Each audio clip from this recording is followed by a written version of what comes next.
મારું નામ ગુસારાદીપ છે. મારું નામ જોવાનદીપ છે. અમે ધોરણ 7માં અભ્યાસ કરીએ છીએ. અમારા પ્રોજેક્ટનું નામ smart chair for comfortable sitting છે.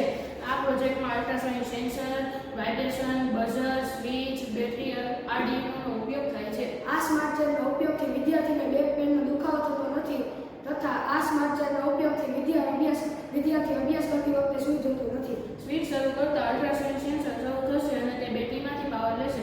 સેન્સરથી 10 સેમીના અંતરે બેઠેલ વિદ્યાર્થી જો તે વળીને બેસે તો અથવા તો તે ટેકો દઈને બેસે તો સેન્સરમાંથી અવાજ આવશે અને વાઇબ્રેશન થશે. આ પ્રોજેક્ટનો મુખ્ય હેતુ રટ્ટાળ બેસવાનો છે કારણ કે ખુરશીમાં ખોટી સ્થિતિમાં અભ્યાસ કરવાથી વિદ્યાર્થીને બેક પેનનો દુખાવો થઈ શકે